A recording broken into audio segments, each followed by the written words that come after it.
जय हिंद बच्चों, मैं राम नवाज स्वागत करता हूं अपने YouTube चैनल सार्थक साइंस एंड मैथ में। तो प्रिय बच्चों, आज की क्लास शुरू करते हैं, जिसके अंदर हम आज सीखेंगे क्लास 10th की मैथ, जिसके अंदर प्रश्नावली 5.1 समांतर श्रेणी के नाम से चैप्टर है। उस समांतर श्रेणी के चैप्टर को आज फर्स्ट एक्सरसाइज को सॉल्व करेंगे और उसके अंदर देखना है कि किस तरीके से हमें सॉल्व करना है। तो बच्चों, जैसा कि यहाँ पे आपको लिख कर दिया हुआ है कि समांतर श्रेणी, जो टॉपिक है हमारा वो है समांतर श्रेणी। तो समझ लेते हैं बच्चों, पहले समांतर श्रेणी होती क्या है।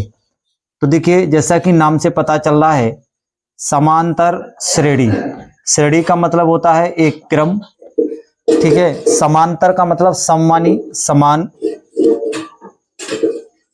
और अंतर मानी अंतर, यानी कि ऐसी एक श्रेणी, ऐसी एक संख्याओं का एक चयन, जैसे 2, 4, 6, 8, 10 डॉट डॉट डॉट डॉट, इस तरीके से अगर इनके बीच का गैप देखें तो कितना आएगा 2, यहां से यहां तक का देखेंगे 2, यहां से यहां तक का देखेंगे 2, यहां से यहां तक का देखेंगे 2, ठीक है। ऐसे ही और 2 2 का क्या आ जाएगा गैप, यानी कि यहां पर +2 +2 +2 और +2, यानी कि कोई भी एक समांतर श्रेणी होती है तो इसका तरीके की हो सकती है, इस फॉर्म में हो सकती है, या इसके अलावा गुणा भी हो सकती है, जैसे 2 और 2 के बाद 4, 4 दूनी 8, 8 दूनी 16 डॉट डॉट डॉट, इस तरीके की भी हो सकती है, या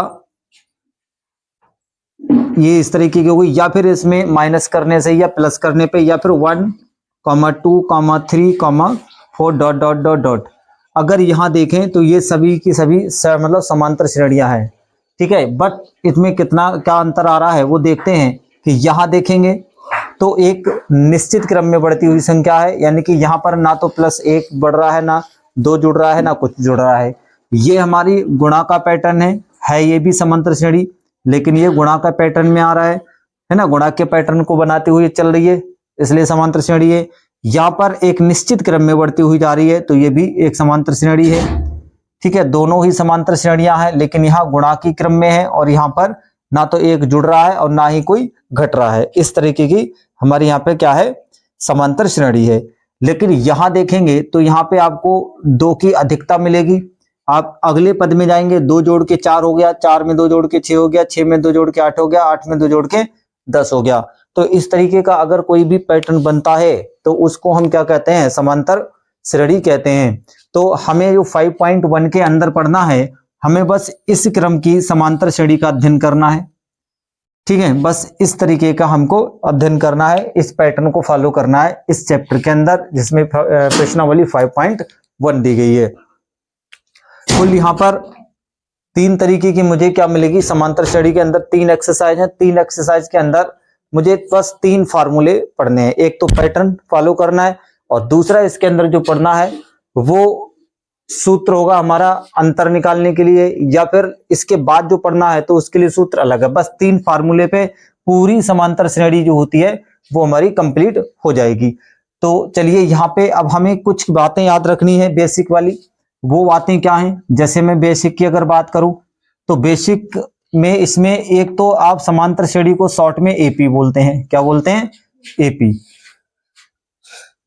एपी का मतलब होता है अर्थमेटिक, अर्थमेटिक, और पी का मतलब होता है प्रोग्रेसिव, प्रोग्रेशन, ठीक है। अर्थमेटिक प्रोग्रेशन है ना, इसको हम कहते हैं समांतर श्रेणी, अंग्रेजी में अर्थमेटिक प्रोग्रेशन।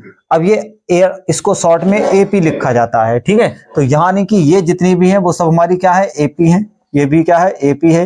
ये भी क्या है, एपी है, ठीक है। तो ये तीनों ही क्या है, एपी है। अब यहाँ पे एक चीज और आपको याद रखनी है, प्रथम पद, ठीक है। प्रथम पद को हम क्या बोलते हैं, ए, और एक एनवा पद याद रखना है, एनवा पद, इसको बोलते हैं ए एन, और एक याद रखना है सार्व अंतर, सार्व अंतर को हम डी से डिनोट करते हैं। बस इतनी आपको क्या करना है, कुछ साइन है, कुछ बेसिक चीजें, इनको याद रखना है। ठीक है, बट इनकी अभी इसमें जरूरत नहीं पड़ेगी। इसमें जो अगली एक्सरसाइज हम समांतर श्रेणी की पढ़ेंगे उसमें इन दोनों का यूज होना है। यहाँ पे बस खाली अभी यहाँ इसकी डिस्कस होगी, ठीक है। यानी ज्यादातर इस 5.1 के अंदर आपको सर्वांतर निकालना आना चाहिए, ठीक है। यानी दो पदों के बीच में कोई भी समांतर श्रेणी के आप दो पद उठा लीजिए, उनके बीच का अंतर जो होगा वो क्या कहलाएगा, डी। सपोज करो कि मेरे पास 2,4, 4,6, 6,8, 8 के बाद में 10 दिया गया है। अगर मैं इन दो पदों को उठा लूं, इन दो पदों को, तो इसका सार्वंतर कैसे निकलेगा। यानी कि अगर आपको डी निकालना है तो आप A2 में से A1 माइनस कर दीजिए, ठीक है। यानी पहला है तुम्हारा A2 A1, दूसरा A2 A3। कोई सा भी, यदि आप A3 ले रहे हो तो A3 से 6 में से 4 घटा दीजिए। अगर यहां से इसका डिफरेंट ले रहे हो तो ये क्या आएगा, बराबर बराबर आएगा। तो यहाँ पे देखो 4, अगर मैं 4 में से 2 घटा रहा हूं तो कितना बचेगा, 2। 6 में से 4 घटा रहा हूं तो भी कितना बचेगा, 2। 8 में से 6 घटा रहा हूं तब भी कितना बचेगा, 2। और 10 में से 8 घटा रहा हूं तब भी कितना बचेगा, 2। इसका मतलब है कि मेरा हर एक पद में हर एक संख्या का अगर अंतर देखते हैं, दो संख्याओं का अंतर जो आ रहा है वो बिल्कुल बराबर आ रहा है, तो उसी को हम क्या कहते हैं, सार्वंतर कहते हैं। यानी कि वो ही क्या कहलाएगा, डी का मान कहलाएगा, ठीक है। तो इतनी बात क्लियर होगी। अब हम चलते हैं अपने फर्स्ट क्वेश्चन के तरफ को। देखिए फर्स्ट क्वेश्चन आपका क्या है, फर्स्ट क्वेश्चन कह रहा है कि निम्नलिखित स्थितियों में से किन स्थितियों में संबंध संख्याओं की सूची एपी है। यानी कि कुछ उन्होंने संबंध दिए हैं, प्रश्न बना के दे रखे हैं आपको, और आपको ये पता लगाना है कि कौन सा संबंध समांतर श्रेणी में है और कौन सा समांतर श्रेणी में नहीं है। पहला इसने देखो क्या दिया है, इन्होंने पहला जो बोल रखा वो ये कह रहे हैं कि प्रत्येक किलोमीटर के बाद का टैक्सी का किराया, प्रत्येक किलोमीटर के बाद का टैक्सी का किराया, जबकि प्रथम किलोमीटर के लिए किराया 15 रुपए है और प्रत्येक अतिरिक्त किलोमीटर के लिए किराया 8 रुपए है, ठीक है। तो देखते हैं किस तरीके से ये क्वेश्चन सॉल्व होगा। देखिए हमें प्रथम किलोमीटर का किराया दिया, अतिरिक्त किलोमीटर का किराया कितना है, 8 रुपया, ठीक है। तो मुझे एक समांतर श्रेणी बनानी है इसी क्रम को लेकर के, और समांतर श्रेणी के लिए कम से कम मुझे 3 पद निकालने पड़ेंगे, A1, A2, A3, ठीक है। तो सबसे पहले देखिए उन्होंने प्रथम पद दे दिया, यानी प्रथम प्रत्येक किलोमीटर के बाद का टैक्सी का किराया, जबकि प्रथम किलोमीटर के लिए किराया जो दिया है, तो यहां लिखेंगे प्रश्न नंबर आपको 1 है, ये आपका क्या है, 1 है, ठीक है। प्रश्न नंबर 1 को सॉल्व कर रहे हैं। इन्होंने कहा कि प्रथम किलोमीटर का किराया, तो यहां लिखेंगे प्रथम किलोमीटर का किराया, जिसको हम क्या मानेंगे, A1 बराबर 15 रुपए, ठीक है। अब ये कह रहा है कि जब अगला प्रथम किलोमीटर और जाएगा तो वो मतलब 8 रुपए एक्स्ट्रा देता है, पहले के लिए 15 देता है। अब अगर मतलब इसके एक्स्ट्रा अगर जा रहा है तो मतलब 8 रुपए अतिरिक्त देगा। तो यानी कि अब A2 बराबर निकालेंगे तो कितना होगा, A2 बराबर 15 प्लस 8 जुड़ जाएंगे, बराबर कितना आएगा, 23। अब यहां से अगर आप A3 निकालोगे तो फिर 23 में कितना जुड़ जाएगा, फिर से 8, क्योंकि हर एक अतिरिक्त किलोमीटर का किराया 8 रुपए दे रहा है, ठीक है। तो 1 किलोमीटर पहले बढ़ा तो 23 हो गया, 23 में फिर 1 किलोमीटर और गया तो 8 रुपए फिर देगा, तो कितना हो जाएगा, 31, ठीक है। तो बस ज्यादा नहीं चाहिए मुझे, यहाँ पे क्या चाहिए, कम से कम 3 पद चाहिए किसी भी समांतर श्रेणी को चेक करने के लिए कि है या नहीं है। अब यहां दिमाग लगाना, सबसे पहले हम यहाँ क्या निकालेंगे, डी, यानी कि सार्वंतर। डी का मतलब क्या है, सार्वंतर आप निकाल दीजिए। तो सार्वंतर का मतलब डी, डी बराबर कैसे निकलता है, डी बराबर निकलता है A2 माइनस A1, ठीक है। तो A2 माइनस A1 बराबर देखिए क्या आएगा, A2 की वैल्यू कितनी है, 23, तो यहां तो लगा दिया हमने 23, माइनस A1 की वैल्यू कितनी है, 15, तो यहां कितना लगाएंगे, 15। अब इसको घटा के देखो जरा क्या आएगा, कितना आएगा, 8 अंतर आएगा, ठीक है। अब यहां से दोबारा देखते हैं, ये D1 निकाल दिया है ना, क्या निकाल दिया, D1। अब यहां पे सार्वंतर क्या निकालेंगे, सार्वंतर D2 निकालेंगे, सार्वंतर D2। अब जब D2 निकलेगा तो यहां देखिए क्या आएगा, यहां आ जाएगा आपका A3 minus A2, A3 minus A2। अब A3 कितना है हमारे पास 31 माइनस A2 कितना है हमारे पास 23, ठीक है। तो फिर से कितना बचेगा देखो 8, यानी कि दोनों कंडीशन में हमारा अंतर कितना आ रहा है 8 आ रहा है, ठीक है। तो इसका मतलब क्या हुआ कि अर्थात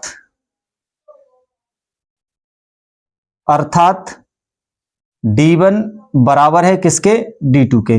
जब दो या आगे वाले पदों का किसी कोई भी समांतर श्रेणी जब होती है, जब उसकी जो संख्या लिखी गई है श्रेणी समांतर श्रेणी में जो संख्या बन रही है, ठीक है, तो उस कंडीशन में पहले वाले दो पदों का अंतर जितना आ रहा है उतना ही आगे वाले पदों का अंतर भी आता जाए, ठीक है। बराबर बराबर सभी पदों का अंतर आता जाएगा तो वो समांतर श्रेणी के क्रम में होगी, अर्थात उसको हम कह सकते हैं कि ये समांतर श्रेणी में है, ठीक है। तो देखिए यहां पे हमारे D1 और D2 दोनों क्या रहे बराबर आ रहे हैं। इसका मतलब ये हुआ कि जो उन्होंने दे रखा था, ठीक है, जो उन्होंने बोला है कि जो स्थितियां हैं वो समांतर श्रेणी में हैं या नहीं है, तो हमारी ये स्थिति क्या जाहिर कर रही है D1 बराबर D2 क्या बता रहा है ये समांतर श्रेणी में है, ठीक है।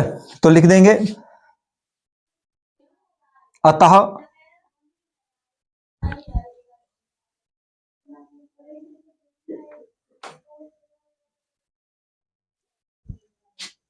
स्थिति समांतर श्रेणी में है, समांतर श्रेणी में है, ठीक है। ये आपका पहला क्या हो गया आंसर हो गया, ठीक है।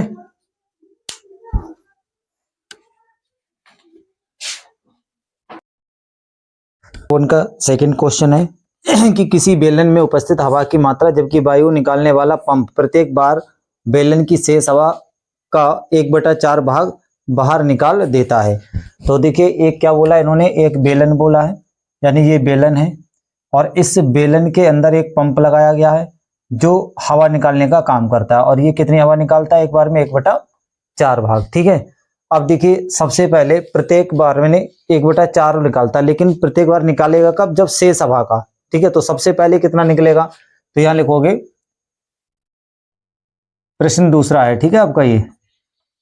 तो इसमें ये कह रहा है कि 1/4 शेष हवा का निकालता है, तो प्रथम बार में कितना निकलेगा, लिखोगे प्रथम बार में पंप द्वारा निकाली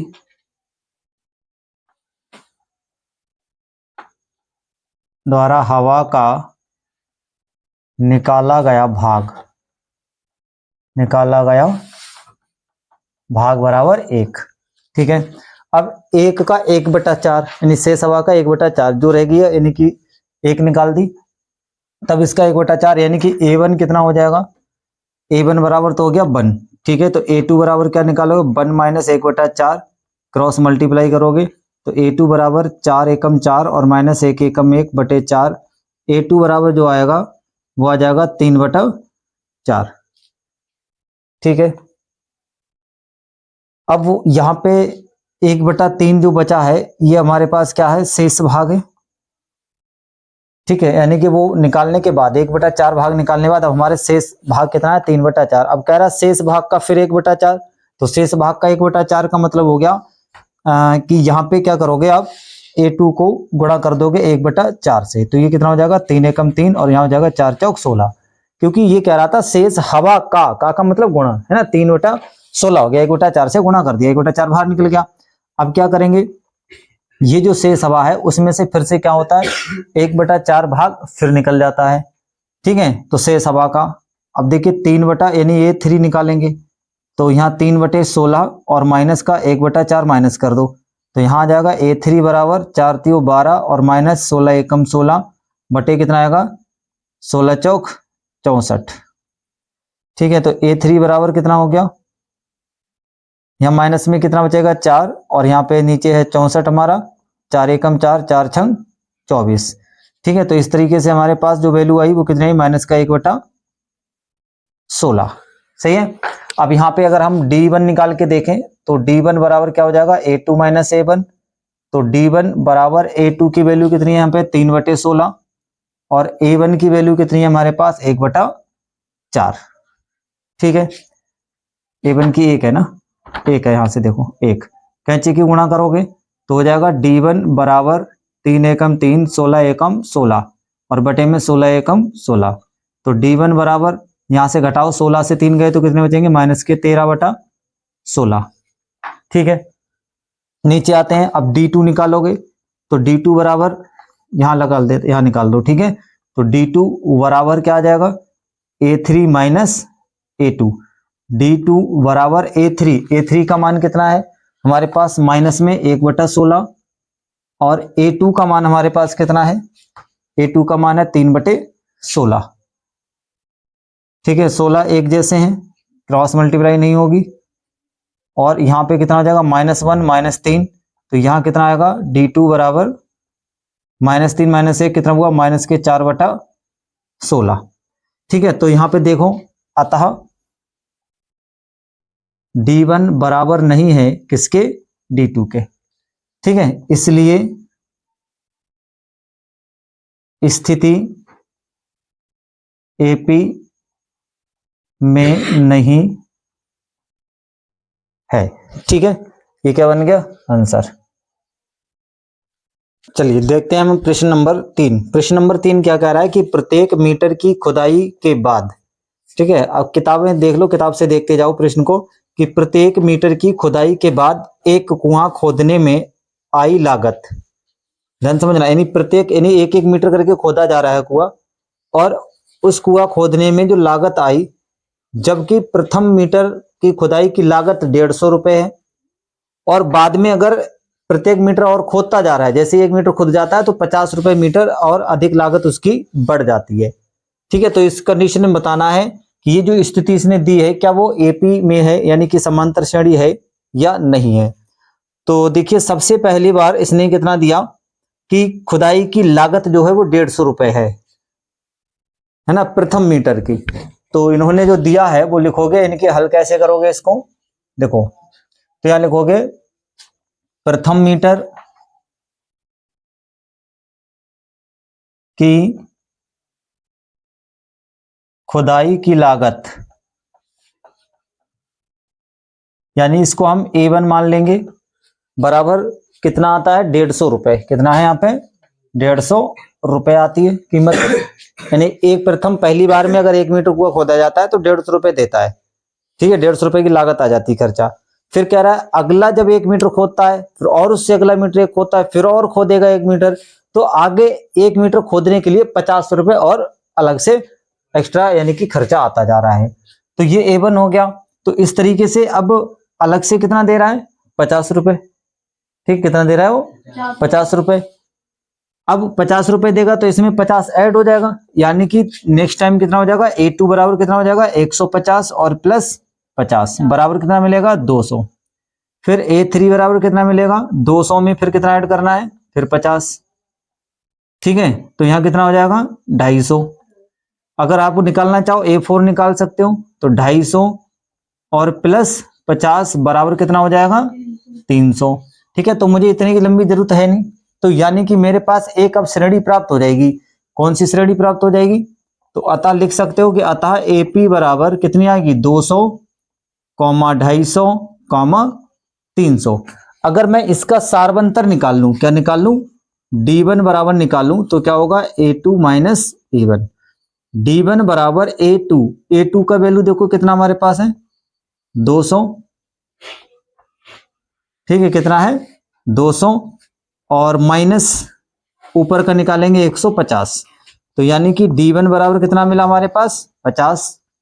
अगर आप यहां से D2 निकालते हो तो फिर क्या लगाओगे, A3 माइनस A2, तो D2 बराबर A3 का मान हमारे पास कितना है, 250, और माइनस A2 का कितना है, 200, तो यहां हो जाएगा 200। तो यहाँ पे D2 बराबर कितना आ गया हमारे पास, 50। ठीक है, इसी तरीके से आप D3 भी निकाल सकते हो। तो मुझे इतना क्या करने की जरूरत है, तो D3 बराबर निकालेंगे तो हो जाएगा A4 माइनस A3, यानी 300 में से 50 घटाओगे तब भी 50 ही आंसर आएगा। तो हम क्या लिख सकते हैं, हम लिख सकते हैं अतः D1 बराबर है किसके, D2 के, इसलिए स्थिति AP में है, यानी कि स्थिति समांतर श्रेणी में है। ठीक है, तो ये क्वेश्चन भी हमने सॉल्व किया। अब हम इसके नेक्स्ट क्वेश्चन देखेंगे, फोर्थ वाला।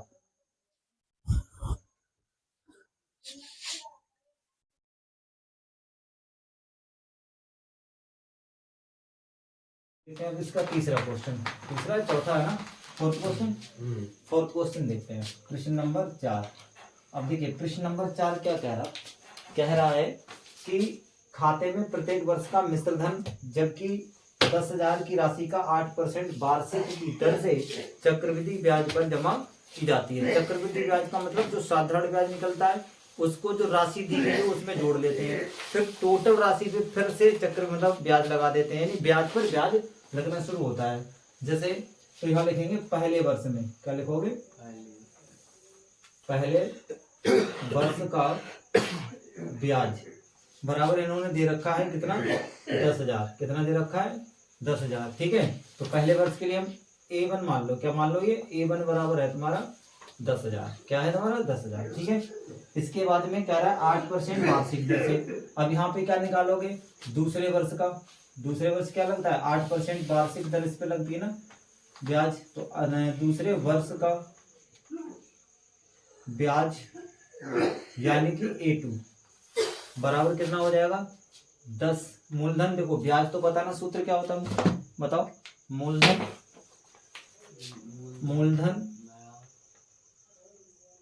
गुणा दर और गुणा समय। ठीक है, और बटे 100। चलो मूलधन कितना है हमारे पास 10,000 और दर कितनी है हमारे पास, देखो दर उसने जो दे रखी है तुम्हारे क्वेश्चन के अंदर वो है 8%। कितनी है 8%, तो लगा दी 8 और समय कितना है 1 वर्ष। ठीक है, बटे में क्या रहेगा 100, 2 जीरो से 2 जीरो काट दो, कितना बचा यहाँ पे, कितना बचेगा 800। कितना बचा 800। ठीक है, तो जो A2 का मान निकला, ठीक है, A2 बराबर निकाल लो, तो यहाँ से दूसरे वर्ष का जो ब्याज निकलेगा वो कितना है 800, और 800 क्या करेंगे उसमें जोड़ देंगे। ठीक है, तो चाहे तो आप ब्याज रखो, बाद में A2 निकाल लो, इसको ऐसे छोड़ दो। अब 800 आया तो A2 बराबर कितना हो जाएगा, A2 का मतलब हो गया इस 10,000 में इस 800 को क्या कर दोगे, जोड़ दोगे, तो कितना आ जाएगा 10,800। ठीक है, 10,800। अब तीसरे वर्ष का देखिए क्या निकलेगा, तीसरे वर्ष का ब्याज बराबर, अब इस 10,800 पे लगेगा कितना 8%, तो मूलधन गुणा दर गुणा फिर से समय कितना 1 वर्ष बराबर बटे में कितना है 100, 2 जीरो से 2 जीरो कट जाएगा, तो इसकी गुणा करोगे तो कितना आ जाएगा 8 8 64, 8 का जीरो हासिल 6 हो गया, और 8 एकम 8, यानी 864 रुपये आया। तो यहाँ से अगर देखा जाए तो A3 कितना निकल जाएगा, A3 जो आएगा निकल के, यानी 864 किस में जोड़ोगे, इसमें। ठीक है, तो 1,800 प्लस 864 बराबर कितना होगा, जोड़ो 4 में जीरो, 4 में जीरो जोड़ेंगे, 4 में जीरो जोड़ा जीरो 4 आ गया, और 6 में जीरो जोड़ेंगे तो 6 आएगा। ठीक है, 8 में 8 जोड़ेंगे, 16 का 6 हासिल 1, और 10 और 1 11। ठीक है, ये आया, ये हमारा A3 का मान आ गया। अब हम इसमें क्या देखें, सारवंतर की बात कर लें, किसकी बात कर लें, सारवंतर की। तो सारवंतर का मतलब हो गया, यानी कि आप D1 निकालोगे तो क्या लगेगा फॉर्मूला A2 माइनस A1, तो यहाँ पे A2 माइनस A1 लगा लिया। A2 का वैल्यू देखो कितना हमारे पास 10,800, तो 10,800 और माइनस ऊपर कितना है 10,000, तो अंतर कितना आएगा हमारा 800। ठीक है, एक इसका वैल्यू आ गया D1 का। अगर यहाँ से D2 बराबर निकालते हो तो D2 बराबर सूत्र A3 माइनस A2, क्या लगाओगे A3 माइनस A2, तो यहाँ देखेंगे A3 की वैल्यू हमारे पास 11,664 और माइनस 10,800। ठीक है, कितनी है 10,800। ठीक है, तो घटाओ जरा कितना आएगा, देखो यहाँ से 4 से 0 जाएगा 4, और 16 से 8 जाएंगे 8, 5 से 0 जाएगा 5, और यहाँ रह गया 11, 11 में से 1 जाएगा 10। ठीक है, तो कितना आ गया 10,584, कितना है 10,584। 84। तो यहाँ देखोगे D1 इज नॉट इक्वल किसके, D2, है ना। तो यानी कि D1 का मान D2 के बराबर नहीं है, यानी कि इसका सार्वधातुक क्या बराबर नहीं आ रहा है। तो हम क्या लिखेंगे, अतः स्थिति AP में नहीं है, AP में नहीं है। ठीक है, चारों क्वेश्चन सोल्व हो गए।